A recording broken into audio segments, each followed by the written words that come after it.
Hello everyone, इस video में question 16 से बनाना स्टार्ट करेंगे।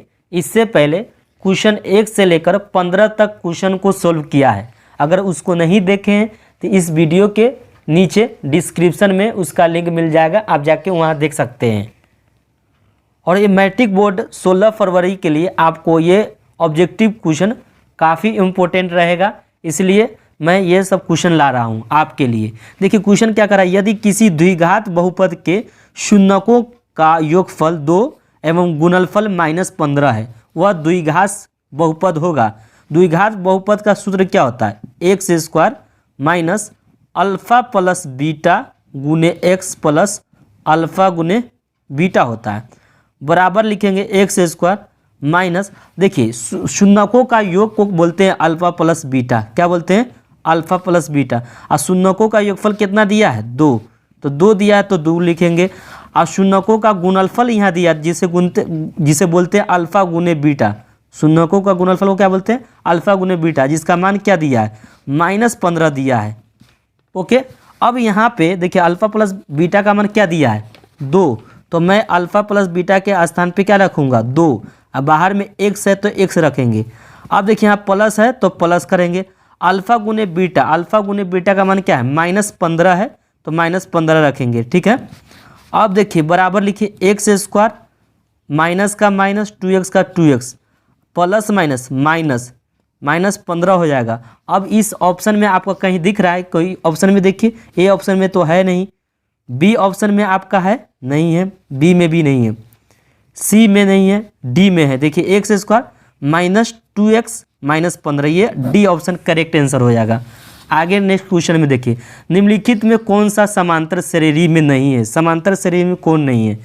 तो ये देखते हैं 16 में से 12 जाएगा तो कितना होगा 4, इसका डिफरेंस देखना चाहिए, तो ये 4 हो रहा है।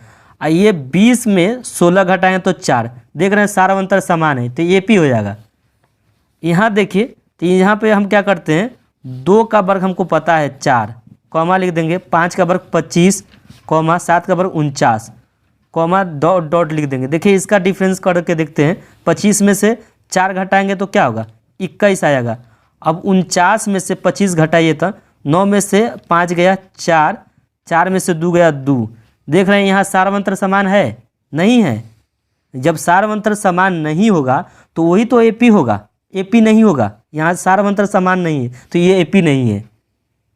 तो क्लियर हो गया होगा, आपको समझ में आ गया होगा क्यों नहीं है एपी है, क्योंकि सार्वंतर समान है। देखिए यहाँ सार्वंतर समान था इसलिए ये एपी है, और ये एपी क्यों नहीं है क्योंकि इसका सार्वंतर बराबर नहीं आया है, इसलिए ऑप्शन बी करेक्ट आंसर हो जाएगा। करा समांतर श्रेणी √2 √8 √18 √32 का सार्वंतर, सार्वंतर को डी बोलते हैं, क्या बोलते हैं सार्वंतर को डी बोलते हैं। और डी बराबर क्या होता है a2 - a1। a2 किसको बोलते हैं दूसरा पद को, a1 किसको कहते हैं पहला पद को। a2 आपका कितना है √8 माइनस का माइनस, a1 का मान क्या है √2 है तो √2 लिख देंगे। 8 का वर्गमूल निकालिएगा, या तो 8 का अभाज्य गुणनखंड कर लीजिए, 8 का अभाज्य गुणनखंड करिएगा तो 2 गुने कितना होगा 2, तो ये वर्गमूल से 2 जोड़ा, एगो जोड़ा लग रहा है ना तो 2 का एगो निकलता है, और जो इसका जोड़ा नहीं लग रहा है तो इसलिए रूट के अंदर रह जाएगा। तो 8 के स्थान पे 2√2 लिखेंगे, -√2 है, ठीक है।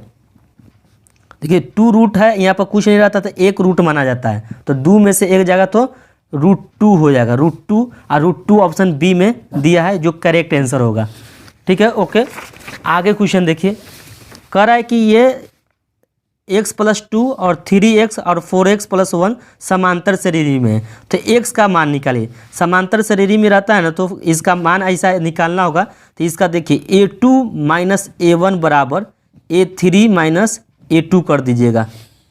अगर x का ऐसा x का वैल्यू यहाँ करा ना, x का वैल्यू निकालिए तो ये वाला लगाइए, दूसरा पद में से माइनस पहला पद बराबर तीसरा पद में से दूसरा पद, दोनों को बराबर कर देंगे। अब इस पर पुट करेंगे तो आंसर दे देगा। देखिए a2 का मान कितना है, a2 ये पहला पद है, दूसरा पद 3x और तीसरा पद 4x + 1 है। अब यहाँ पुट करने वाले तो a2 का मान यहाँ पे a2 है तो a2 3x है, माइनस a1 का मान x + 2 है तो x + 2 लिखेंगे बराबर a3, ये तीसरा पहला पद दूसरा पद तीसरा पद क्या है 4x + 1 माइनस a2 का मान क्या है, a2 3x है। a2 इसको क्यों कहें, क्योंकि दूसरा पद पर है ये, इसलिए a2 इसको बोल रहे हैं। अब इसे सोल्व कीजिए, 3x minus plus minus minus plus क्या होगा, गुना करने में माइनस आता है, -2 हो जाएगा बराबर 4x। ऐसा करिए, 4x में से 3x जाएगा तो क्या होगा, x हो जाएगा। 4x में से 3x जा रहा है तो x हो जाएगा, प्लस 1 का 1। अब देखिए 3x में से 2x, 3x में से 1x जा रहा है तो 2x माइनस 2 बराबर x प्लस 1। अब क्या करते हैं, ये 2x है तो 2x लिखिए, ये आपका 2x है तो 2x, ये प्लस इधर आएगा तो क्या होगा माइनस बराबर 1, ये माइनस है इधर जाएगा दाईं ओर तो क्या होगा प्लस हो जाएगा। अब देखिए 2x में से x जाएगा तो एक केवल x बच जाएगा, 2x में से x जाएगा तो एक x होगा बराबर 2x 3। तो x का मान कितना हो गया 3, क्योंकि x का मान ही पूछ रहा था, तो x का मान 3 ऑप्शन सी में दिया जो करेक्ट आंसर होगा। इसका मान पूछ रहा था, tan 30 का मान जानते हैं कितना होता है, tan 30 का मान 1/√3 होता है। कितना होता है 1/√3 गुने sin 60, या तो डॉट दीजिए या गुना दीजिए, दोनों बात एक ही है। sin 30 का वैल्यू 1/2 होता है और cot 60 का वैल्यू 1/√3। जानते हैं cosec 30 का वैल्यू, cosec 30 का वैल्यू आपको 2 मालूम होना चाहिए, क्या है 2 है cosec 30 का वैल्यू। अब कटा दीजिए, 2 1 2 और 2 1 2। अब देखिए कट गया तो अब एक में एक से गुना करेंगे, सब में एक से गुना करेंगे तो कितना होगा, एक ही होगा। यहाँ देखिए यहाँ एक √3 है, यहाँ पर √3 है, तो दोनों में गुना करिएगा तो एक √3 निकल जाएगा, क्योंकि रूट में 2 संख्या एक ही प्रकार का रहेगा तो एक वो निकलेगा, तो क्या होगा 3 निकल जाएगा। अब 1/3 ऑप्शन कहाँ दिया है, बी ऑप्शन में करेक्ट आंसर हो जाएगा। 10वां पद निकालिए, तो 10वां पद का फॉर्मूला होता है, देखिए ए लिख दीजिए और 10 के पीछे वाली संख्या क्या होता है 9 अपने से डी लगा दीजिएगा। ए 10 का फॉर्मूला बन गया a + 9d।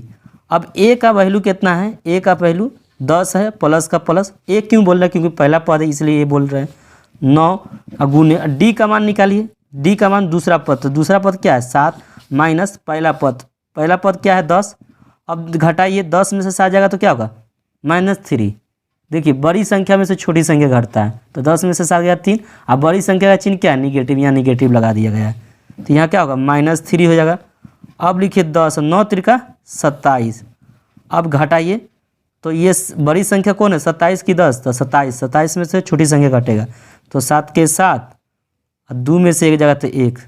अब माइनस का बड़ी संख्या का चिन्ह क्या रहा है निगेटिव, तो ये बड़ी यहाँ निगेटिव लग जाएगा। -17 ऑप्शन सी में दिया है जो करेक्ट आंसर होगा।